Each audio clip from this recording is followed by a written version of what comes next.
It's the Dennis Miller Show.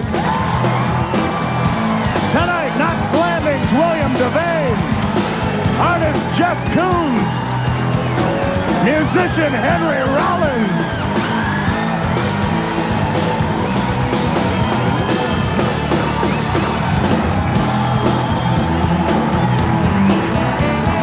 And now, it's him.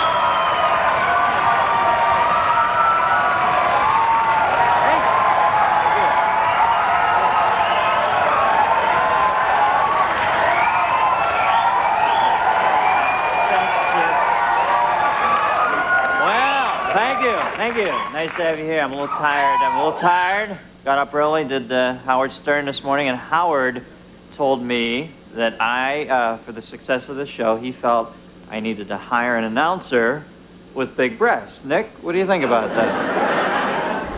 Dennis, I have to admit I was listening this morning, and it kind of hurt. But I've been listening to my Tony Robbins tapes, and he always advises that you take action. Called the Beverly Hills doctor, and I said, Doc, I want a balcony I can do Shakespeare off of. What do you think?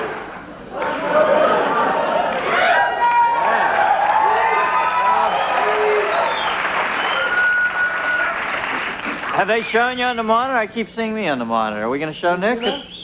Thank you. I think you were doing a breast bit that the director, for some odd reason, has decided not to show. Nick's over here like this for 30 seconds. Here's the moment I've always wanted to have.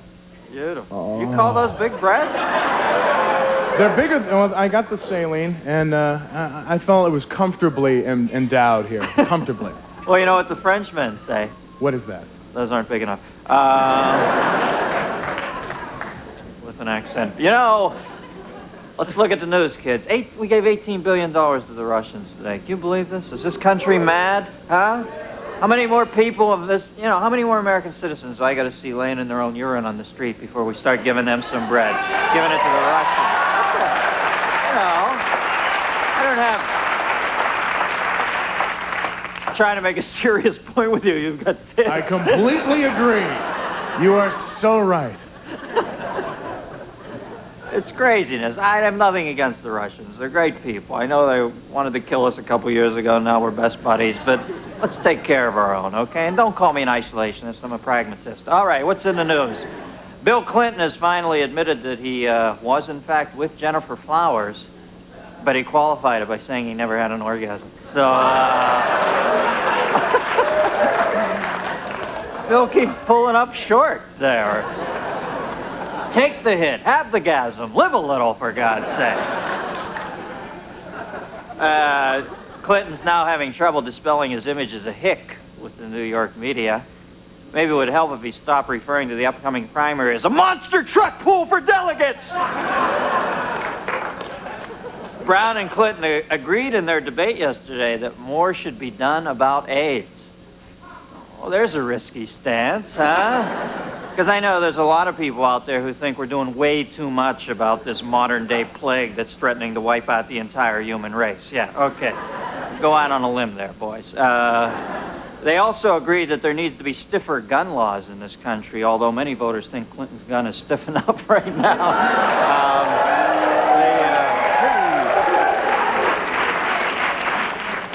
Mario Cuomo is warning Democrats against looking for a new candidate. He said yesterday, quote, "There are no white knights." Jerry Brown responded with, "No, but there are knights in white satin." Hillary Clinton says she's never smoked pot. I guess she's content with the contact buzz she gets from Bill. And President Bush, returning from his private gym after finishing a taxpayer-financed junket on Air Force One, denounced congressional Democrats for immoral use of perks. He said he was so outraged he would have to go over to Quayle's mansion and use the vice president's new $300,000 putting green until his indignation was quelled. The United States government has decided not to kill 74 pigs. This is a big news story, actually. They've decided not to kill 74 pigs at an incinerator in Florida because of the public's outcry. Well, it's a good thing for the pigs they weren't on Florida's death row, because, little pig-human comparative joke there. Okay. Last-ditch talks to halt a National Hockey League strike failed, and it looks as though the strike is now on. The owners plan to replace the striking players, and tonight the Ice Capades will battle the Nudes on Ice team. And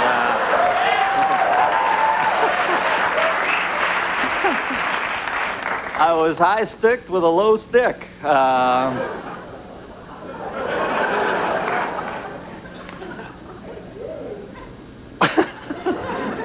Who was that in my crowd? Dudley Do-Right, I think I heard. Consumer confidence is up. According to recent polls, they know that because they counted an unusually high number of homeless people with cocky smirks on their faces. The UN has imposed sanctions against Libya for not turning over 2 suspected airline terrorists. The sanctions included air travel restrictions that make direct flights to Libya impossible. Damn it, there goes my Six Flags over Libya vacation. LAPD officer Lawrence Powell, who was the one shown beating Rodney King on the videotape, said he, quote, feared for his life that night. Yeah, you know, one of those baton blows could have ricocheted back up and hit him right in the head.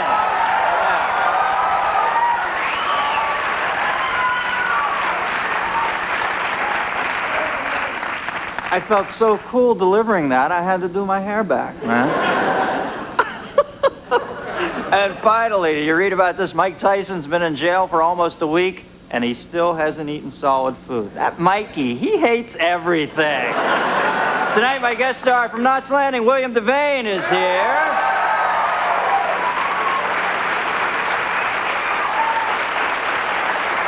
We have controversial artist Jeff Koons is here, and...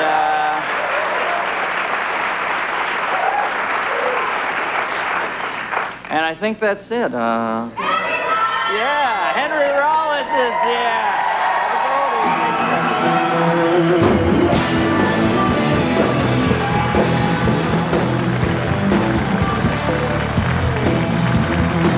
This portion of the Dennis Miller Show is brought to you by Bud Light. Everything else is just a light.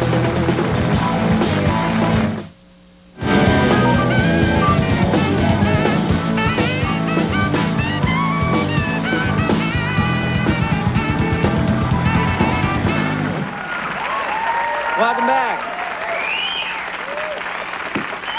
Hey, welcome back. NHL players went on strike today. We've got LA King owner Bruce McNall on the phone. Bruce, you there? Yeah, Dennis. Hi, how are you, buddy? I can barely hear you.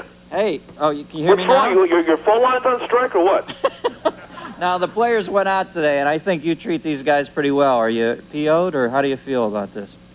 Well, you know, it's, I guess I understand that they're trying to be solid with each other and so forth, but I mean, I'm more a little bit pissed because as a fan, you know, I mean, they picked this time to do it after all the fans have put up all their money to you know, go to this far, and they're looking forward for the playoffs, and right. Bingo, they go on strike after they got all their money. Right. You know, it annoys me a little bit, but mainly from a fan perspective. You know, from an owner standpoint, sure. I mean, if you can get more, good luck to you, but it's just not going to happen. Right. Well, you know, so many teams get into the regular season, sometimes people say it doesn't mean much anyway, so the pivotal time for them to strike is the playoffs. That's when they have leverage over you. But you seem to treat your guys so well. I saw the score was like 500-4. Only 4 players voted against it. Were you surprised your team didn't back you up? I thought they'd be in your corner. Well, you know, that's, I think from what I can hear, again, they're pretty faint. I'm sorry. I'm just saying, you give them a private jet, you take care of them. Yeah. I thought the Kings at least would vote to not strike, but I guess they had to stick together. Yeah, you're right. I mean, it's a little missing in the sense that I've tried to prove that if you take care of players well and you treat them right and so forth, that that it works. It's a good business decision. Fans will come out, they'll enjoy it, and they have. Right. The fact they've done this, I think my players have basically done this to show solidarity with the league, that they felt that, yeah, they're happy, they're content, but what about everybody else in the league? And they're trying to show some solidarity. Again, I think, unfortunately, they just don't know the facts. They don't know exactly what's going on out there exactly. They don't know what they're striking for, and that's what bothers me the most. Well, listen, if you're real cranky with Wayne now and you need somebody to pal around with, I'll be your willing thrall if you want to take me to con or something and gamble together. Okay, babe? Okay. He didn't hear a word I said. Thanks, Bruce. I'll talk to you. Dennis. Okay, All right. sorry. You're on strike, man. Bye-bye. Bye. Good phone connection.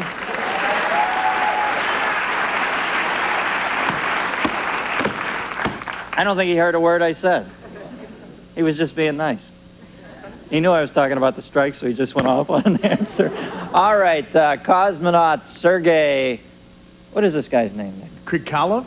Thank you, sir. Krikalov returned last week after his original mission was extended to an amazing 10 months due to the collapse of the Soviet Empire. This guy went up for a couple weeks. He's up there for 10 months. Now, we have his phone messages from that period, and they provide us with a startling glimpse into the events that shook the world. Let's listen in. Hello, it's Krikalev. Cannot come to phone because I am in this space. Please to leave message. I call back soon. Bye-bye. Who's net? Is it net? Where's net bed lip? Yeah, left net. Where left? This is your mother. Pick up the phone. They don't have phones in space, Mr. Anti-Gravity, Mr. Big Shot up in the sky. Mom? Krikalev, Gorby. Yeltsin's in. See, it's chronically. Yes, this is a message from Mr. Krakalov. Please call Mrs. Davis at the Communist Party. Your dues are due. Krikalev, Yeltsin. Gorby's in. Yin and yang there. Hello, Krikalev. Commander Bond. We're sailing into history. Things have changed and we can't bring you back. By the way, now it can be said, Merry Christmas. Krikalev, Gorby, you're not gonna believe this. Yeltsin's in and I am out of here. Yeah. Just a little glimpse.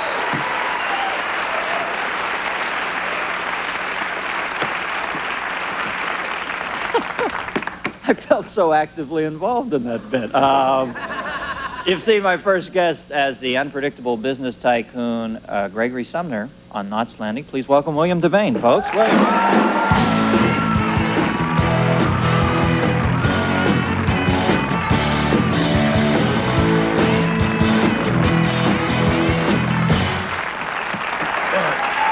What's up, Bill? Bill? Can I? Sure, you can call me Bill. Beautiful. You get me on the plane with Bruce. I can't believe it. We get him on the phone for the hotline. We didn't even have it hooked up. Hey, now you just got picked up for your 14th season, right? Yeah. Yeah. Well, yeah. But I think we're going to have to do what the hockey players do, you know? Go out on They're strike? they're really hurting over there, you know? They painted all the buildings and everything, so they want us to kind of work for less. Well, you got a little cranky last season. Weren't you disappointed with the plot line or something? Didn't you think it was getting too weird, I read, or something? Well, it was awful, you know? It wasn't weird, it was dull. Yeah? Yeah, it was kind of dull, and we had a bunch of new people, you know, because the old people went off and did Homefront. And so we had some new people. Didn't quite understand the genre, I don't think. And, What do you think the people dig the most about Knots Landing? What do they want to see? The, Nicolette. No, that's what all of us want to see, is Nicolette. Everybody wants to see Nicolette. No, I think that they, they want to see it in, everybody inside, getting kind of bent out of shape. Yeah. Are you and her still lovers on that? I've missed it for the last little bit. You went away from each other for a while, right? Yeah, we're kind of working our way back together, Her mother's kind of in the way at the moment, so we just got to get her out of the way. Wasn't her mother a homeless person? I missed that fly. I tuned in and I saw this woman with this bouffant hairdo out on Skid Row. That was great, wasn't it? Yeah, it seems so incongruous. I mean, Michelle played that so well, yeah. This woman all of a sudden is homeless. Well, now she's, I think now she's got a talk show. Oh, Jesus. Let's do a talk show, you know. Bruce doesn't call her, but Oh, that poor woman. she's Barbara Whiteside. It's funny, when I talked to you, you were so good in as Kennedy. People must have thought of you as Kennedy for years, didn't they?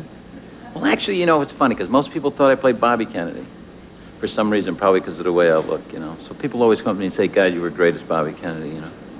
And actually, I was the president, you know, Right. so it's like confusing. I'm talking about the Missiles of October. I don't know if many of you remember that, but it had that great...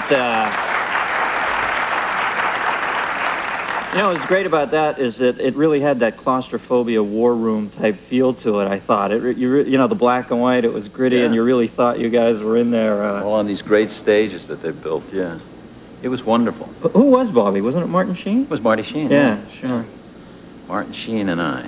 Now, did you have to fight? Oh, I want to ask you this about how long you had to fight to get away from that Kennedy thing. We got to take a break, though. We'll be right back with William Devane after this, folks.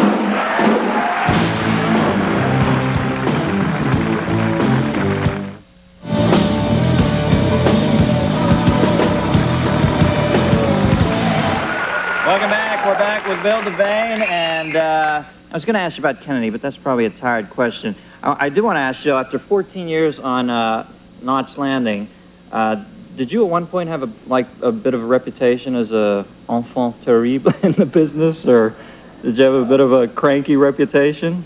Yeah, I've only been on it 8 years, you know, but I was a bit of a dope before that. Were you a legit dope, or did you just get a legit dope, man? You just got a reputation, or you were actually... I was a legit dope, you know. Why? What were you going through in your life that you acted cranky? Well, you just don't get the jokes, you know. They didn't get the joke.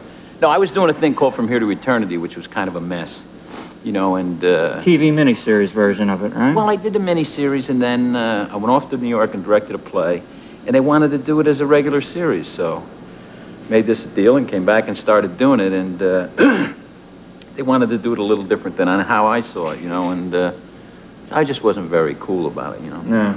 And it got kind of a mess, and it was kind of crazy, you know. Everybody kind of got down on me. Did you actually have a moment of crystal thought, though, where you thought, God, I'm being a pain in the ass here. I got to pull this together? That thought came about 2 years later when I was on the street begging. Handouts, you know. I went, God, I got to do something right here. I don't think this is the right way to go, you know. So I dropped Bobby Blake as my hero and picked up Nixon. And came back to the path. Came back, man. I came back. How long did it take you to earn yourself back into the bosom of Hollywood? Is it a forgiving town, or? I don't think so, you know. I mean, I'm all right over at Knott's. Everybody's kind of cool there, and you know, I went on there for 8 shows, and then I realized I was getting paid. I was paying some bills, and it was kind of fun, you know. Nice place to be. And I like to work. I'm not a good card player. Sit around, wait, you know. I'd rather be grinding it, you know. So it turned out to be a really nice deal, and everybody's been really nice to me there. Well, you dig polo, too, right? Oh, yeah. Well, that takes some healthy financing, doesn't it? Yeah, you know, you can... It's not the game everybody thinks it is, where you got to be totally rich to play it. There's a lot of guys who don't have any money at all. So it's kind of a paired-up thing. Like, I would have a few bucks and a bunch of horses, so I would get you, who doesn't have any, but can play, and we'd play together. So it's not the Trujillo kind of well-heeled kind of thing that goes on that you see a lot. There's a lot of cowboys playing polo. What's the premise there? I see it, you know, you watch it on Robin Leach's show, but what's actually going on? There's like hockey with horses, or what's the deal? Hockey with horses, yeah. Well, you know, it's 400 yards long, 200 yards wide. And you can good players can hit the ball average 100, 150 yards, so you're really going, you know. It's a way to, if you have a lot of dough, you know, you can threaten yourself every day. Are animal rights activists crawling all over you, or do they consider that civilized for the animals? I got to tell you, my horses are better taken care of than I am, I'll tell you that. Well, listen, look at it this way. You're going 35 miles an hour. If there's anything the matter with the horse, you're going to end up being the one that gets hurt. Right. So polo people take really good care of their animals, you know. They're in phenomenal shape, and... Do the horses wear protective horse cups? You know, it's a horse, you know. You get whapped in the horse thing, it hurts just as bad.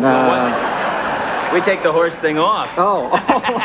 Go on with the horse thing. They don't have a horse thing? Oh, no wonder they run 35 miles an hour. All right, William Devane, folks. Thanks for coming on, Bill. We'll be right back with artist Jeff Koons right after this.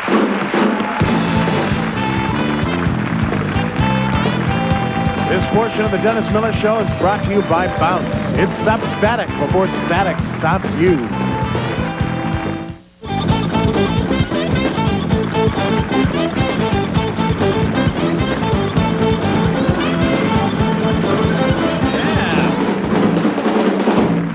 The band. Wow. Frenzy. Yeah. Goldie and the band in a frenzy. I wanted to sacrifice a maiden to Kong. You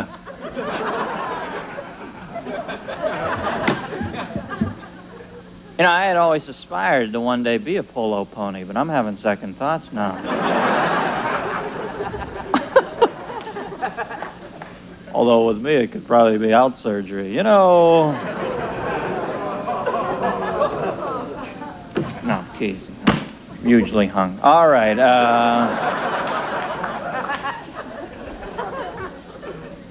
Please join me tomorrow, and my guest will be Wayne's World star Mike Myers will be here, and actor Victor Love. Why? I don't know Victor Love. Who is Victor? Nick, you narcissist? You're getting a little makeup. Who's Victor Love over there? Victor Love? Yeah. He's on tomorrow night. What was that group, 60s group Love? No, that's Arthur Lee. I have no idea. It's the crazy world of Arthur Brown. Who's Victor Love? Anybody know? Oh, the Hank Gather story. I thought it was a spinoff of Get Christy Love. All right, well, he'll be here. Okay, and, all right, we got some people, and we'll be on TV. Turn it on. Receive the electronic impulses. Don't bug me about who they are. All right, hey, let's take a look. I'm not digging my hair tonight, man. I got that Tracy Murray UCLA thing all built up on one side of my head, and... What did I say? You whiny. Let's take a look at some of the art produced by my next guest, and you'll see why he's pushed a lot of buttons in the art world. Well, certainly. Where's the poker cards? The woman was the salt shaker. Vanity Fair calls him the ultimate 80s art star. Please welcome Jeff Koons, folks. Jeff Koons.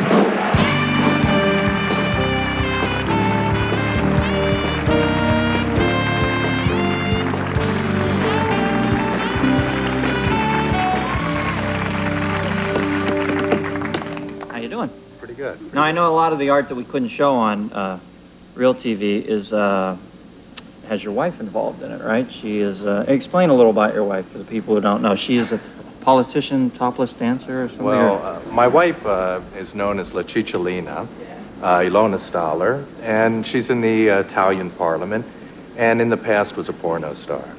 And I used Ilona as a model in my newest work, which is called Made in Heaven.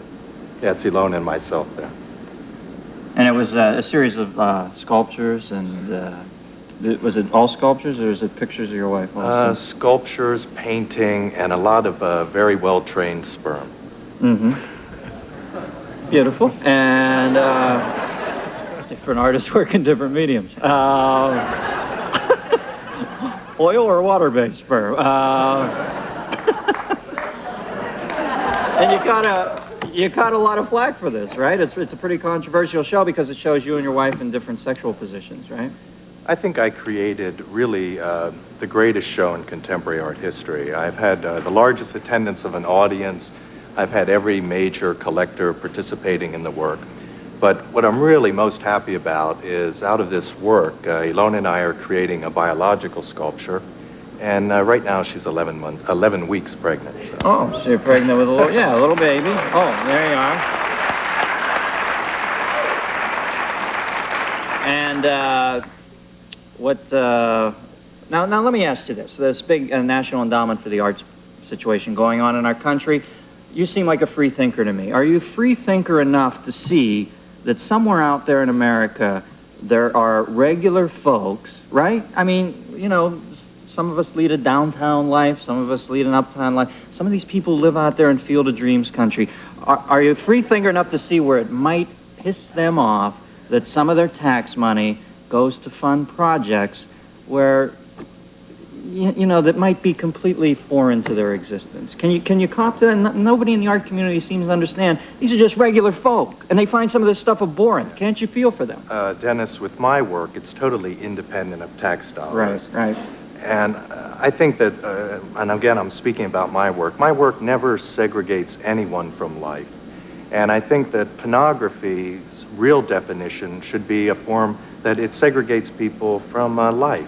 And anything which brings people closer to life, to listening with their ears or their bodies. I look at the 16th ceiling of Michelangelo, and to me it's masturbation. I mean, you feel your muscles, it's exaggerated. A woman would feel her breasts because it's larger than life. And this just brings people in contact with the essence of life. Very infrequently does masturbation hit the ceiling. But, I guess sometimes.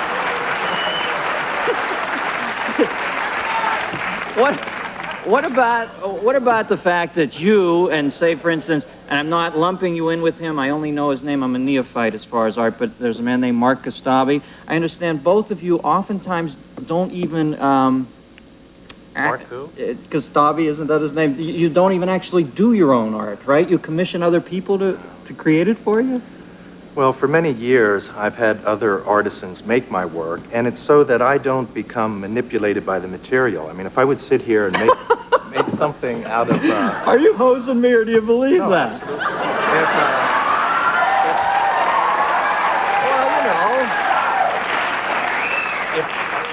To me, again, this is a form of masturbation, because I would become lost in this material. And maybe I wanted to make an elephant, and I would end up with a giraffe. So I watch over the artisans, and as they get lost in this material, I look over and I say, no, wait a minute, you go back to doing this. And this way I can keep a very objective vision and produce really what I want without becoming lost. All right. Now, you know what I have to do now? I have to take a commercial, which, of course, is a form of masturbation. We'll be right back. Thank you. Henry Rollins is up next.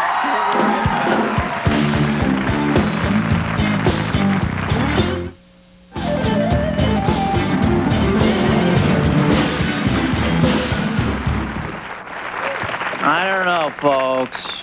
Am I an old square? Or was that guy BSing me? What do you think, Ben? I don't know. I must just be...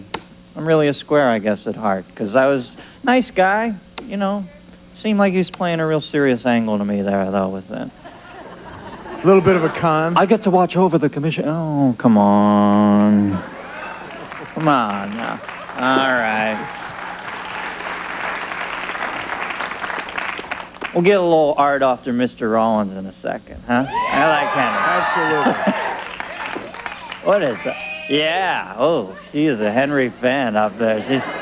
You're pulling all the elasticity out of your sweater, sister. Take it easy up there. Oh. Henry does that to your fishnet. Well, Nick, it's time for our Spotlight on America. What's our lucky city this week, Nick? Dennis, tonight's Spotlight City is that good time town, the birthplace of hirsute actor Timothy Busfield from 30-something. The town that started the gold rush and gave us the fetching moppet Miss Molly Ringwald to boot. It's Sacramento! Yeah! Sacramento, located just 383 miles north of Los Angeles. Sacramento, capital of the great state of California, home of the California State Railroad Museum, the Crocker Art Museum, and the Arc de Triomphe. It can all be found in our Spotlight City of the Week, Sacramento. You know, Nick, now that was very interesting, Nick, but are you sure about the Arc de Triomphe? I thought that was in Paris. No, Dennis, I'm pretty sure it's in Sacramento, our Spotlight City of the Week. Well, you know, I really don't think so, Nick. Well, perhaps you're thinking of the Eiffel Tower. I mean, I know that's in Paris. I'm going to call the tourist board up there. I have a number. Look, I remember reading in a book that somewhere in Sacramento is the Arc de Triomphe, and I'm pretty sure that's where it is. I think you'll find out. Calling the tourist bureau up there. We have one ring. Remember, the film is Attack of the Crab Monsters. The count is 2 down. Bonjour, Bureau de Tourisme de Sacramento. Hello, this is Dennis Miller. Who am I talking to? Hello? Bonjour. Hello, this is Dennis Miller. Who am I talking to?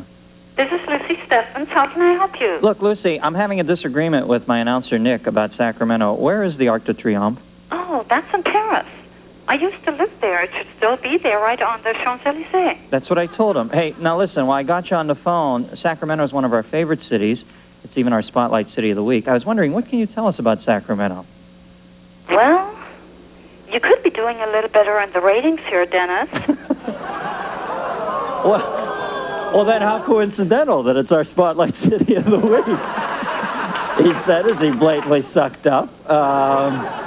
Now, what do you think that is? I mean, we have nothing but respect for your fine municipality. Well, I don't know. Maybe you ought to talk to one of our city council members or Timothy Busfield, Joan London. They might be able to help you. Well, I will call those people. Thank you for your help, but is there anything I can do right now to help my Dennis, ratings? you know, if you can make it, we'd love to have you attend a fundraiser we're having next week right here in Sacramento at the Louvre.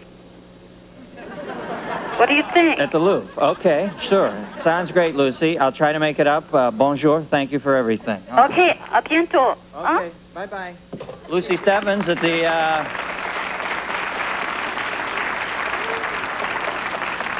You see, Nick, the Arc de Triomphe is in Paris. The Louvre is in Sacramento. Zut alors, Denis, sacre bleu. Tant pis, ça m'est égal. Où est la fenêtre? Thank heaven for Sacramento, our Spotlight City of the Week. All right. I've done my part. I needed a rating. I thought I'd kiss a little video ass. All right, But we love the good people. Well, I want to get this damn show on, all right? Watch up there in Sacramento. Don't make me come up there with a Buford Pusser bat, okay? All right. My next guest isn't just an unconventional musician. He is also an unconventional poet, spoken word performer, publisher, good dude, straight shooter. Henry Rollins, folks. Henry.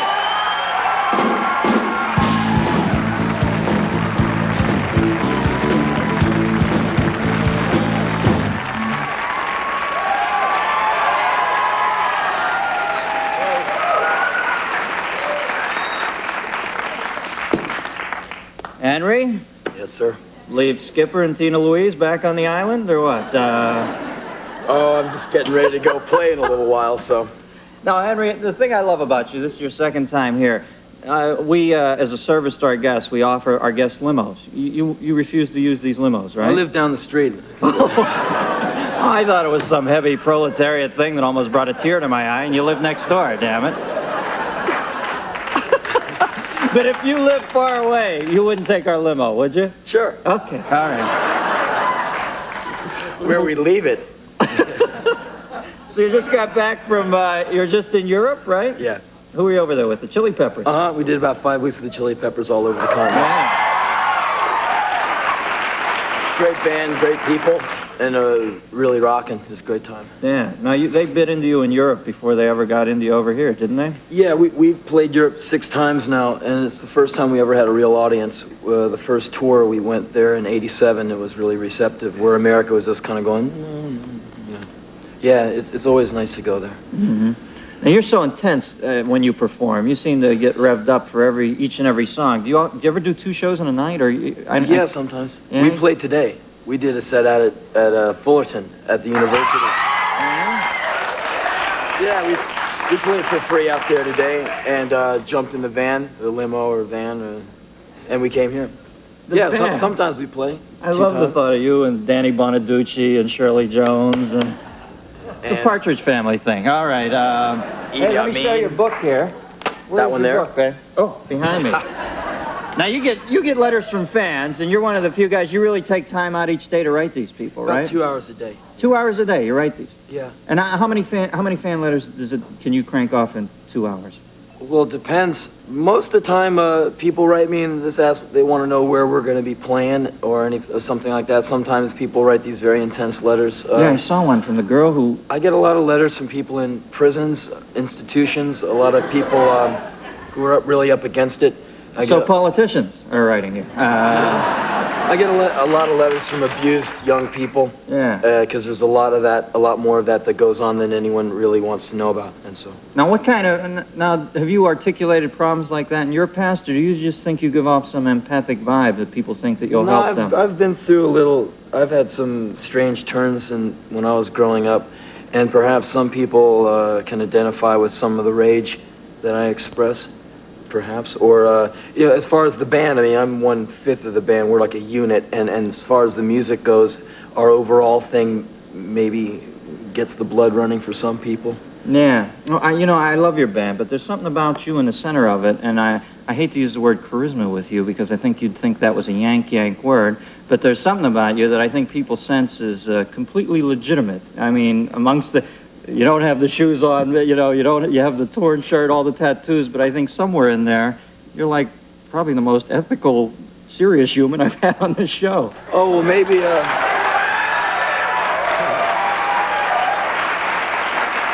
don't know. I hate to embarrass you, man. Well, I feel like a lot of human behavior that we always exhibit with each other doesn't ring true with you. I didn't want to embarrass you. Well, I think perhaps what some people might dig about me personally is they see some guy yelling and screaming. Like, I can't sing, I can't hold a note, I just kind of go for what I feel, and someone goes, yeah, I can get to that. He's not trying to be some pretty boy, he's not offending me. Because a lot of those, singer guys, well, it offends me. For me, a great front man comes from some kind of tragedy, it comes from some kind of fury is fueling that person, like James Brown, or Iggy Pop, or someone like Michael Stipe, or Perry Farrell, someone who's just totally riveting. Well, what's at the bottom of it, though? If your pain ceases, does Henry Rollins, the performer, cease? Oh, I walk, yeah. Yeah? I only do music and writing and all that to ventilate rage and get what's inside outside. I'm not into entertainment. Yeah? I find entertainment kind of funny. And that's why it's fun to be getting in some places here and there, because entertainment is one thing and what we do is it's real life. Well, man, I hope you don't feel like I'm ever prostituting you here. I just have you because I dig listening to you. No, we're glad to be here. We can't believe you guys asked us back. No, man. It's pretty cool. Anytime you want, Henry Rollins. He's going to sing right after this. We'll be right back. Henry Rollins.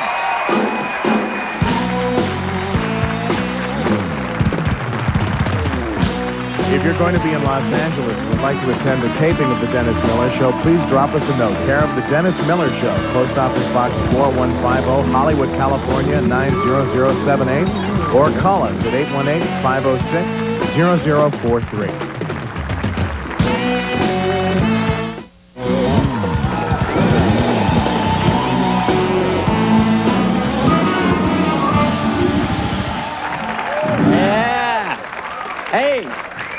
No, I told him to come down. Don't do that. Don't do that. Go around there. Come down. I want to get these people right up close. Don't fall, though. Time for a collective vent, folks. Here's a single tearing, the Rollins Band. Come on down.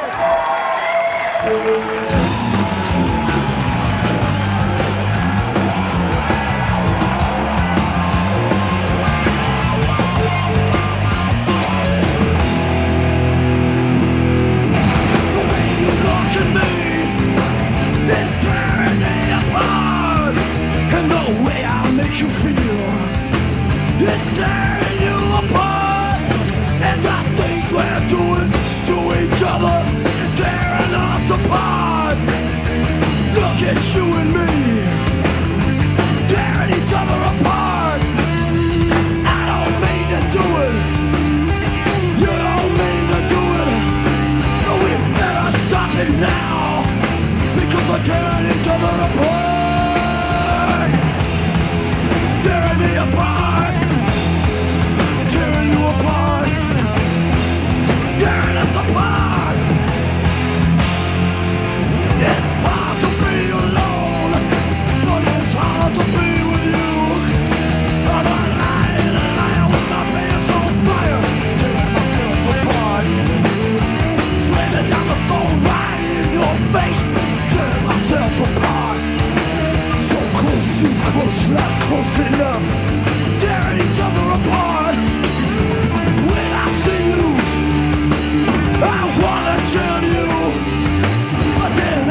apart, tearing you apart, tearing us apart.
This portion of the Dennis Miller Show is brought to you by Miller Lite. It's it, and that's that.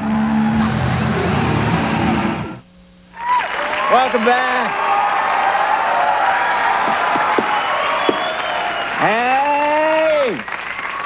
Say hi to Don Cornelius from Soul Train up in the crowd. Don, where you at? Right? Wave. Hey. Hey, Don. All right, I'd like to thank my guests, William Devane, Jeff Koons, Henry Rollins. This song is End of Silence. Good night, teenagers!